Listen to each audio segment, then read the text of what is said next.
بسم اللہ الرحمن الرحیم۔ عزیزان ملت، جو پہلگام میں جو ہوا ہے وہ نہایت ہی افسوسناک، دردناک ہے اور انسانیت سوز ہے۔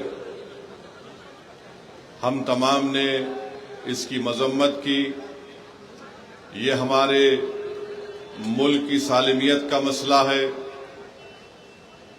کوئی بھی ہمارے بھارت کی سرزمین پر آ کر باہر سے کسی بھی اس ملک میں بسنے والے لوگوں کی جان کو نہیں لے سکتا ہے، اور ہم دیکھ رہے ہیں کہ پچھلے برسوں سے پاکستان سے دہشت گرد ہمارے وطن عزیز میں آ کر معصوم لوگوں کی جانیں لیتے ہیں۔ میرے عزیز دوستوں اور بزرگوں، یہ ایسا مسئلہ ہے کہ ہم موجودہ حکومت کے ساتھ کھڑے ہیں، اور ہم امید کرتے ہیں کہ بھارت کے وزیر اعظم جو پاکستان سے دہشت گرد آئے اور جنہوں نے یہاں پر آ کر ہمارے 26 لوگوں کا قتل کیا، نریندر مودی ان ظالموں کے خلاف ایکشن لیں گے، اور جنہوں نے اپنی جانوں کو کھویا ہے ان پریوار کے لوگوں سے وہ انصاف کریں گے۔ ہم امید کرتے ہیں کہ ایک ٹھوس اقدام کیا جائے گا تاکہ پاکستان دوبارہ بھارت میں کسی بھی ایک بھارت کے ناگرک کو مارنے کی کوشش نہیں کرے گا۔ ہم اس معاملے میں پوری طریقے سے جو حکومت اقدام یا فیصلہ کرے گی ہم اس کی تائید کرتے ہیں، اور ہم اس سرزمین میں کھڑے ہو کر پاکستان کے وہ ISI کے عاصم منیر کو کہنا چاہیں گے جو اپنی تقریر میں ایک بکواس اناپ شناپ باتیں بکے ہیں۔ ہم عاصم منیر کو کہنا چاہیں گے کہ سن 47 میں ہم نے فیصلہ لے لیا کہ ہم بھارت کو چھوڑ کر نہیں جائیں گے۔ ہم نے جنا کے پیغام کو ٹھکرایا۔ بھارت ہی ہماری سرزمین تھی، بھارت ہی ہماری سرزمین ہے، اور انشاءاللہ بھارت ہی ہماری سرزمین رہے گا۔ اور ہم وہ لوگ جو آج پاکستان میں بیٹھ کر بکواس بک رہے ہیں، ہم ان سے کہنا چاہیں گے کہ تم اسلام کو جانتے نہیں ہو، تم اسلام کی تعلیمات سے محروم ہو، تم قرآن کے اس انقلابی پیغام کو بھلا دیے، تم نے رسول اللہ صلی اللہ علیہ وسلم کی سنت کو بھلا دیے، تم ایسے ملک میں بیٹھ کر جہاں پر اندرونی طور پر کسی کو مہاجر کہا جاتا ہے، کسی کو پٹھان کے نام سے پکارا جاتا ہے، تمہارے ملک میں اتنی غریبی ہے کہ غریبی کی وجہ سے لوگ آج وہاں پر پریشان ہیں۔ افغانستان سے تمہارا جھگڑا، ایران کی بارڈر پر تمہارا جھگڑا ہے، آج پاکستان میں بیٹھ کر لوگ اس طرح کی اناپ شناپ بکواس بکتے ہیں۔ پاکستان ایک فیلڈ نیشن ہے، اور یاد رکھیے یہ طاقتیں کبھی بھی بھارت کو سکون سے رہنے نہیں دیں گی۔ آج وقت ہے کہ ہم ان کو ایک مؤثر جواب دیں تاکہ ہمیشہ کے لیے یہ دہشت گردی کا یہ زہر ہمیشہ کے لیے ختم ہو کر رہ جائے۔